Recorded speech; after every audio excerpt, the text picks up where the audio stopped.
We need to take some time to look at electron diffraction, for it gives us some disturbing insights into the nature of this far Earth place. Each dot in this simulation represents an electron heading towards the barrier, which has two slits in it. The electrons here are coloured to help us keep track of those that started off being in line with each other. What would we expect to happen? Well, if we did the experiment firing a shotgun at two narrow slits, we would expect to get most of the shot in two piles, one behind each of the slits, one there, one there. There would be a little bit of spreading out, some shot going either side, because any shot that hit the sides of the slits would be deflected and would go off the center line, but the bulk of them would be here straight behind the slits. So we might expect then to get something like this.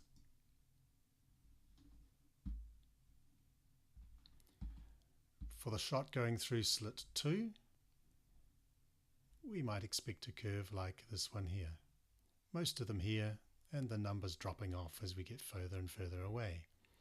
For the shot going through slit 1, it's the same sort of curve. Peaking here directly behind the slit, and fewer shots going way out. Now let's turn to electrons, and let's start with a basic hypothesis.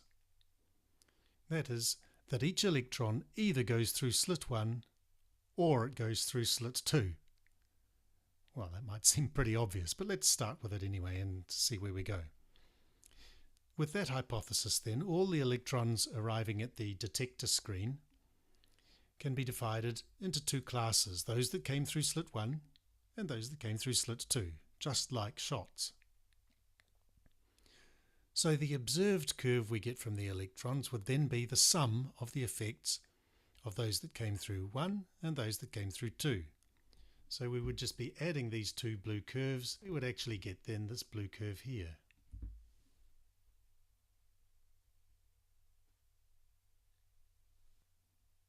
Just like the gunshot. Let's see what actually happens.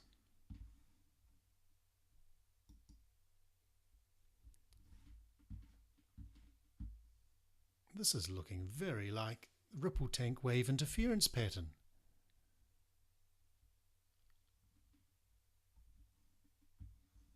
Let's just slow this down a little and go through it slowly. Look at those, look at that. What's happened as it goes through the slit? Look at how they're spreading out. What is going on here? In fact, we don't get this blue curve, we get the yellow curve. How can we explain this? The answer is simple. We can't.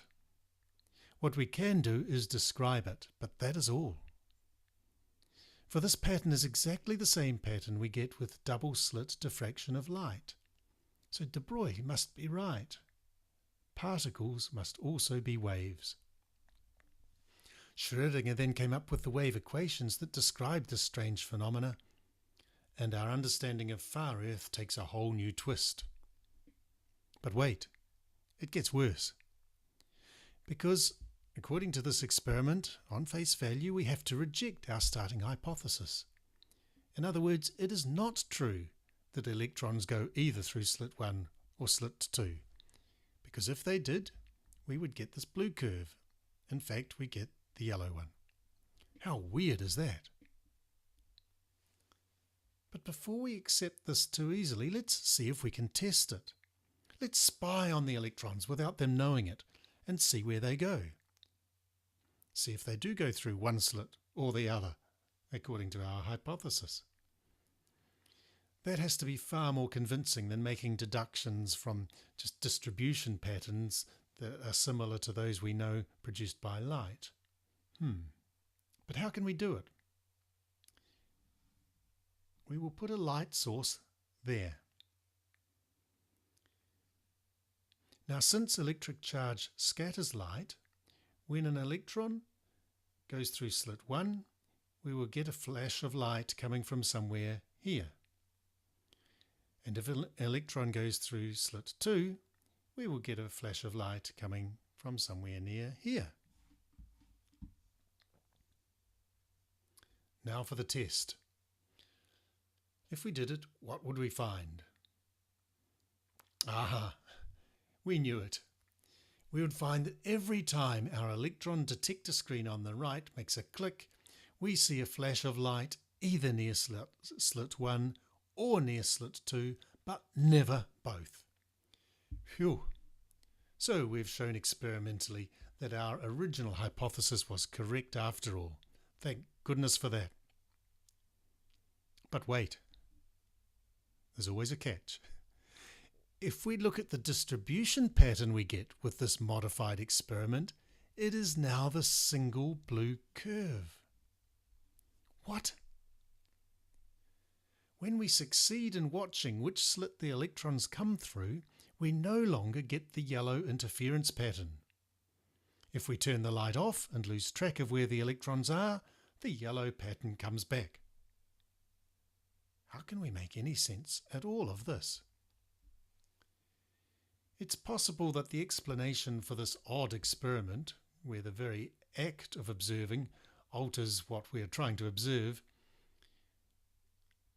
is that photons have momentum. And remember, we can only spot an electron if it has reflected a photon in our direction. In other words, there was a collision between photon and electron. This would alter the momentum of the electron and so alter where it ended up on the detector screen. Heisenberg reflected on this and realized there must be some basic limitation on what we could actually do experimentally. His uncertainty principle, stated in terms of this experiment, says that it is impossible to design an experiment to determine which slit the electron passes through that will not at the same time disturb the electrons enough to destroy the interference pattern. Wow. Just before we leave the diffraction experiment, there might be a question that's troubling you.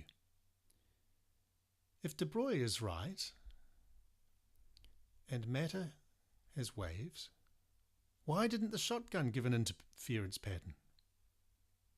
Are you ready for the answer? It did. But the wavelengths are so tiny and the interference pattern so fine, so close together, that any detector we could use would blur the several maxima and minima into a sort of average and produce the smoother blue curve. Heisenberg's uncertainty principle is usually expressed in terms of two equations.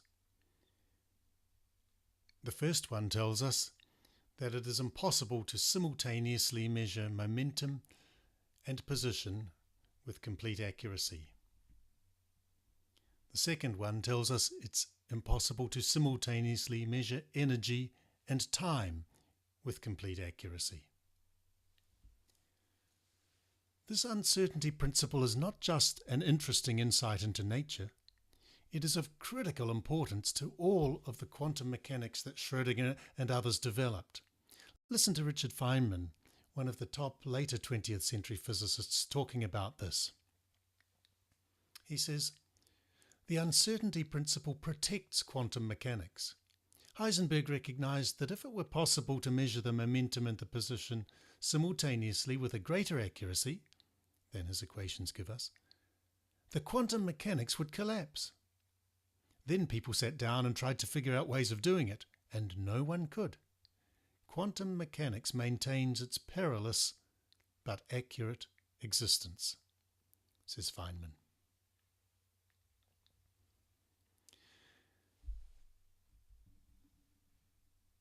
Well, while Schrödinger developed the maths that explained the behavior of subatomic particles, interpreting this maths and understanding and explaining what it means is another matter altogether. A general consensus has emerged that the wave equation here gives the probability of the particle being in some region of space.